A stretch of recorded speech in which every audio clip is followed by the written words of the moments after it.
Now, this shouldn't come as a surprise to anybody who knows me, but I was not an easy kid to teach in school. I think if ADHD was diagnosed back in the day, that I would have been diagnosed with it. I found it very hard to concentrate in school. Once you taught me something, I'd learned it. Please stop teaching it to me. Let's move on to the next thing, or I'm going to watch flies fight, or see how long I can hold my breath, or do anything. I mean, in my entirety of high school, I only ditched a total of one day. I ditched half a day one morning, and then half a day one afternoon. Um, I understood that the school got, I don't remember what the number is, $33 for me to be there that day, and that money was important to them, and that's why I had to have a signed excuse if I wasn't going to show up. Here's my first sidetrack.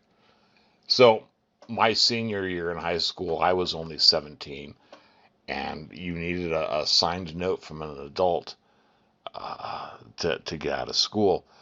Most seniors were 18, at least for part of their school year as a senior, which meant my older brother and sister, who were both 18 in their senior years, or for a majority of it, were able to sign themselves out of school anytime they wanted. And the school still got their $33, so they didn't care. And I did not have that option. And I had a school that had essentially guards at all the exits, and you needed to have a pass to even show that you could, like go off campus for lunch, which mom never signed for me because she didn't see the point of me going off campus for lunch. Mom was a teacher. Dad was a teacher. My stepmother was a teacher. So three of my four parents were teachers. And I got nothing but respect for teachers who enjoy their job. I've also met a few teachers that, uh, you know, as I commonly say, were only there for 8 reasons. 8 to 9, 9 to 10, 10 to 11. But there are people like that in every profession. So I'm not just knocking teachers when I say that. I had some really good teachers in my life, and I had some crushes on some of those, including, and this will tell you how strong the crush was. I was in second grade, and her name was Mrs. Pacheco. Um, she was when I first realized that I liked girls, and I was, far too young to do anything about it, or just realize that she was pretty and she was nice. And in hindsight, she was just, teaching me along with 28 other kids. Um, it's funny because, 1,000 years later, and I'm moved back to the same school district that I grew up with, and the lady that I was with had a job in that same school district, at that same school district. And my last name is not Smith or Jones. It's not a common name. Uh, and so they would always ask, "Oh, are you, you know, J&M's child?" I thought I don't remember them having a kid name with your name. And she'd have to explain that no, she was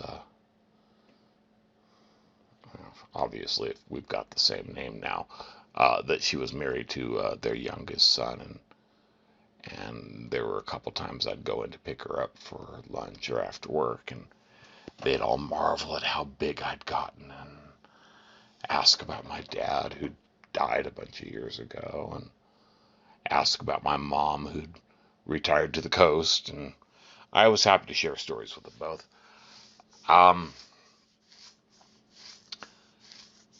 But I had a couple specific teachers later. Uh, I had in 5th grade, I had Mrs. McMahon, and in 6th grade, I had Mr. Steele, both for math. I personally blame them for my hatred of math. Um, they didn't bother explaining how it could be fun. They just wanted me to know what 6 times 4 was, or whatever we were working on. And so they would give us, okay, do questions 1 through 35. Show your work. And that was horrible because, 9 plus 5 is always 14. Or whatever the equation is. Why are you going to make me do that 35 times?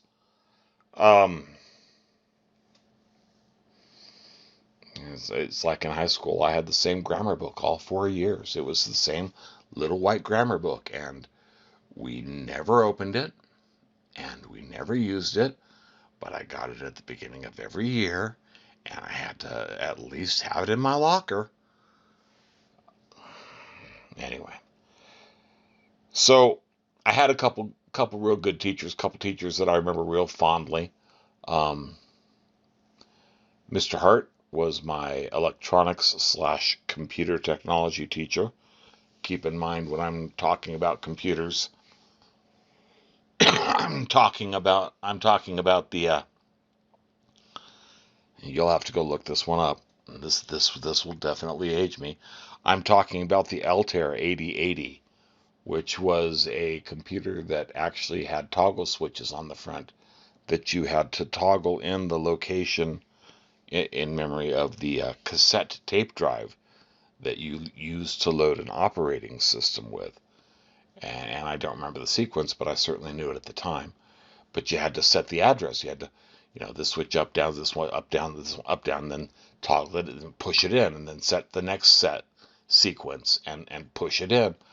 But then you got to play the text version of Star Trek, or Hammurabi, or any one of the very cool games. And then the TRS-80 came out, which was an actual graphics computer, and you got to play games like Android Nim, and a really, really, really cheesy version of I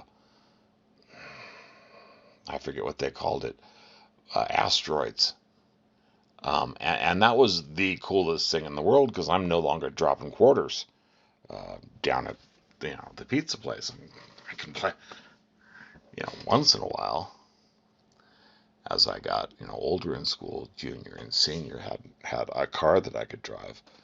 I could take one of those suckers home for the weekend, and I was toast.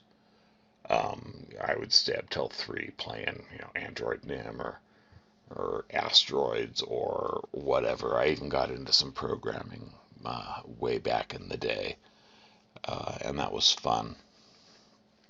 I've done a bit of it since then. Not much, but I still understand the concepts. It still freaks me out a little bit that you don't need line numbers anymore, but yeah, I get it. Things change. Anyway, back to teachers. I had an English teacher when I was a freshman and sophomore, Sally Moore. She was the one that said we had to read one Hemingway, we had to read one Shakespeare, because those were both have to authors. So we read Old Man and the Sea, which was a very short story, and we read, I think it was Hamlet. It might have been Romeo and Juliet, but it was one of the shorter, easier to understand pieces. That Bill did, or Francis Bacon, depending on what you want to believe. But the rest of the books we had to read, and we still had to do book reports. She didn't really care what they were as long as they were age appropriate. In other words, they weren't juvenile books. Hardy Boys and Nancy Drew were out. But I read a lot of Frank Herbert. I read a lot of Jerry Purnell. I read a lot of Larry Niven, and it was very, very good for my brain. She also brought in little pieces that I now understand were 60s hippie propaganda science fiction stories or fiction stories. One of them was called Ant Farm, and it was about all the horrors going on the planet, and this kid who gets called down for dinner or sent to bed or something, and puts his ant farm up on the shelf and just, goes to bed for the night. While people are dying in Vietnam, and the Weather Underground is doing what the Weather Underground did, and all that stuff. It was, even at the time, I recognized it as propaganda, and it was still a very good read. I'd like to find it. If you can find that story, please let me know. I'd love to read it again. But the reason I'm doing this specific video is because one of the other stories that she had us read was a story by an author called Kurt Vonnegut, who's obviously a name, and it was called Harrison Bergeron. And although it's another propaganda story, it's also a very good story as far as making you think. And that's what's coming up next after this brief pause in audio. And I hope you enjoy it. Oh, yeah. And as always, stay blessed. The year was 2081, and everybody was finally equal. They weren't only equal before God and the law, they were equal every which way. Nobody was smarter than anybody else. Nobody was better looking than anybody else. Nobody was stronger or quicker than anybody else. All this equality was due to the 211th, 212th, and 213th Amendments to the Constitution, and to the unceasing vigilance of the agents of the United States Handicapper General. Some things about living still weren't quite right, though. April, for instance, still drove people crazy by not being springtime. And it was in that clammy month that the HG men took George and Hazel Bergeron's 14-year-old son, Harrison, away. It was tragic, all right, but George and Hazel couldn't think about it very hard. Hazel had a perfectly average intelligence, which meant she couldn't think about anything except in short bursts. And George, while his intelligence was way above normal, had a little mental handicap radio in his ear he was required to wear by law at all times. It was tuned to a government transmitter. Every 20 seconds or so, the transmitter would send out some sharp noise to keep people like George from taking unfair advantage of their brains. George and Hazel were watching television. There were tears on Hazel's cheeks, but she'd forgotten, for the moment, what they were about. On the television screen were ballerinas. A buzzer sounded in George's head. His thoughts fled in panic, like bandits from a burglar alarm. "That was a real pretty dance, that dance they just did," said Hazel. "Huh?" said George. "That dance, it was nice," said Hazel. "Yep," said George. He tried to think a little about the ballerinas. They weren't really very good. No better than anybody else would have been, anyway. They were burdened with sash weights and bags of birdshot. Their faces were masked, so that no one, seeing a free and graceful gesture or a pretty face, would feel like something the cat drug in. George was toying with the vague notion that maybe dancers shouldn't be handicapped, but he didn't get very far with it before another noise in his ear radio scattered his thoughts. George winced. So did 2 of the 8 ballerinas. Hazel saw him wince, having no mental handicap herself, she asked George what the latest sound had been. Sounded like somebody hitting a milk bottle with a ball-peen hammer, said George. I think it'd be real interesting hearing all the different sounds, said Hazel, a little envious. All the things they think up. Said George. Only if I was handicapper general. You know what I'd do, said Hazel. Hazel, as a matter of fact, bore strong resemblance to the handicapper general, a woman named Diana Moon Glampers. If I was Diana Moon Glampers, said Hazel, I'd have chimes on Sundays. Just chimes. Kind of in honor of religion. I could think if it was just chimes, said George. Well, maybe make 'em real loud, said Hazel. I think I'd make a good handicapper general. Good as anybody else, said George. Who knows better than what I do what normal is, said Hazel. Right, said George. He began to think glimmeringly about his abnormal son, who was now in jail, about Harrison, but a 21-gun salute in his head stopped that. Boy, said Hazel, that was a doozy, wasn't it? It was such a doozy that George was white and trembling, and tears stood on the rims of his red eyes. 2 of the 8 ballerinas had collapsed on the studio floor. They were holding their temples. All of a sudden you look so tired, said Hazel. Why don't you stretch out on the sofa so you can rest your handicap bag on the pillows, honey bunch? She was referring to the 47 pounds of birdshot in a canvas bag, which was padlocked around George's neck. Go and rest the bag for a little while, she said. I don't care if you're not equal to me for a while. George weighed the bag with his hands. I don't mind it, he said. I don't even notice it anymore. It's just a part of me. You've been so tired lately, kind of wore out, said Hazel. If there was just some way we could make a little hole in the bottom of that bag, and just take out a few of them lead balls, just a few. 2 years in prison and a $2,000 fine for every ball I took out, said George. I don't call that a bargain. If you could just take out a few when you come home from work, said Hazel. I mean, you don't compete with anybody around here. You just sit around.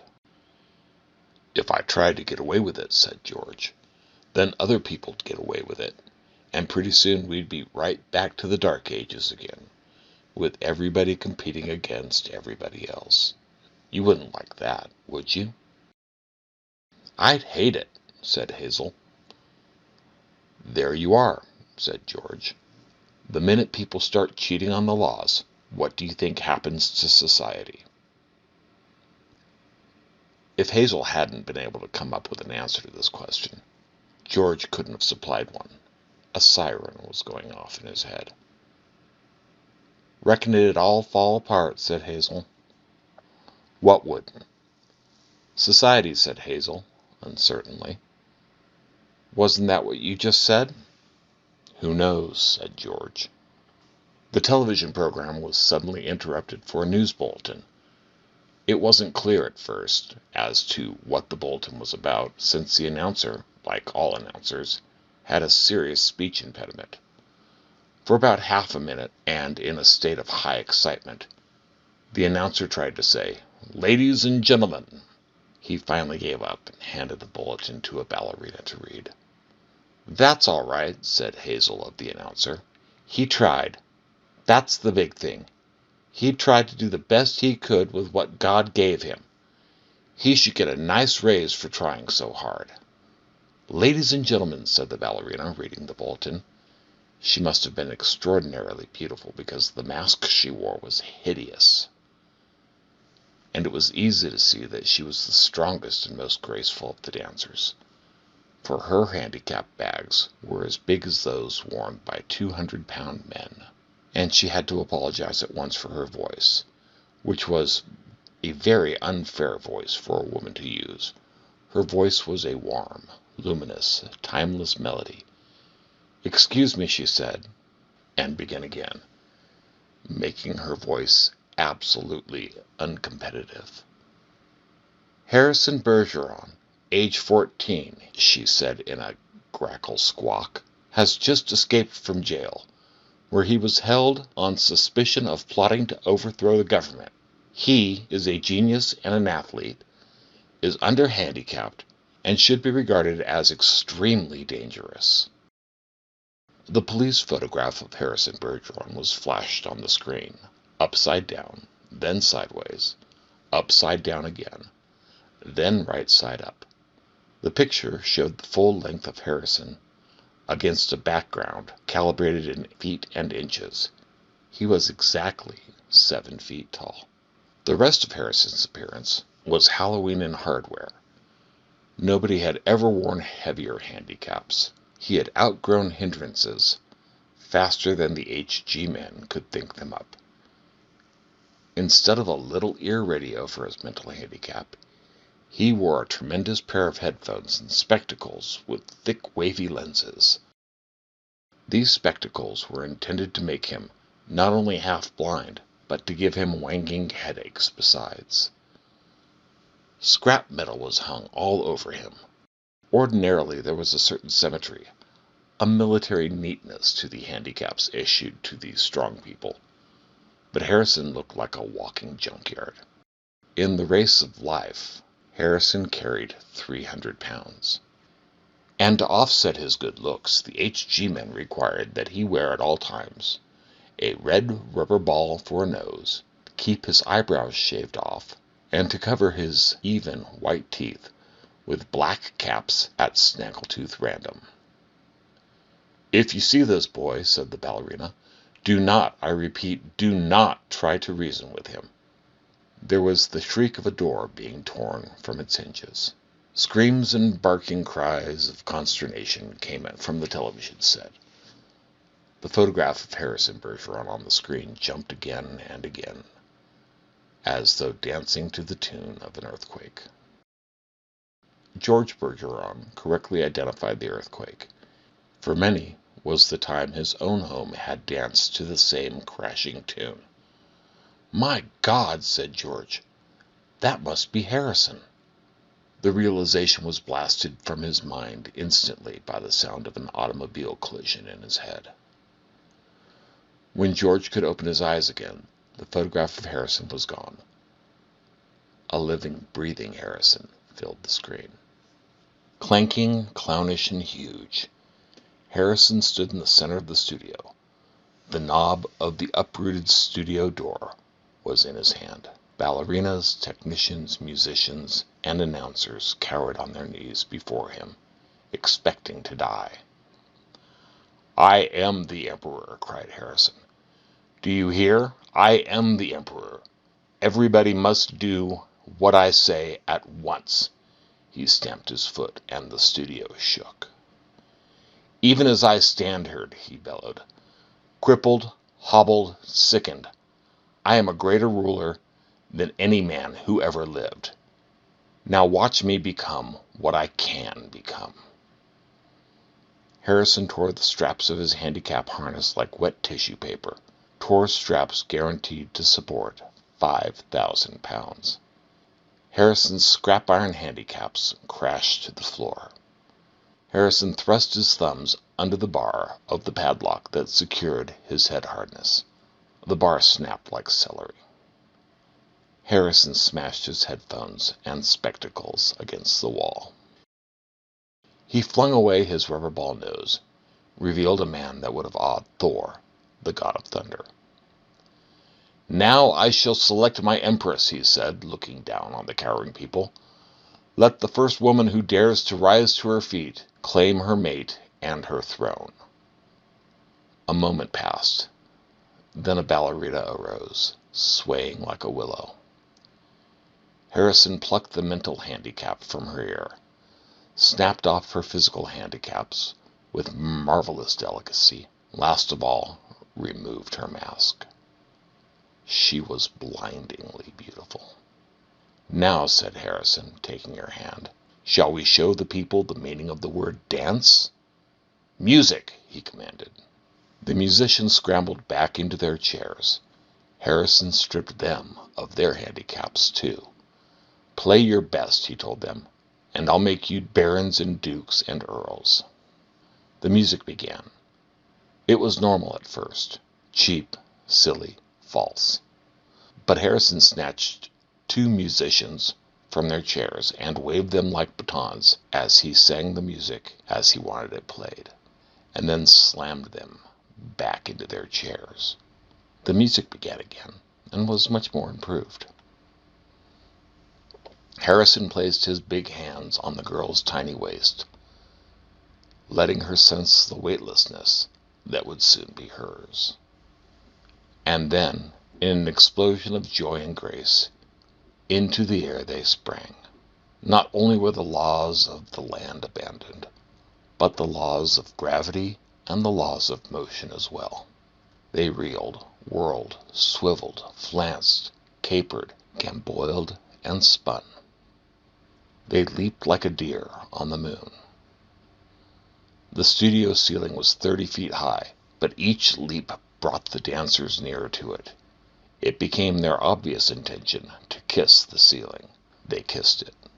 And then, neutralizing gravity with love and pure will, they remained suspended in air, inches below the ceiling, and they kissed each other for a long, long time.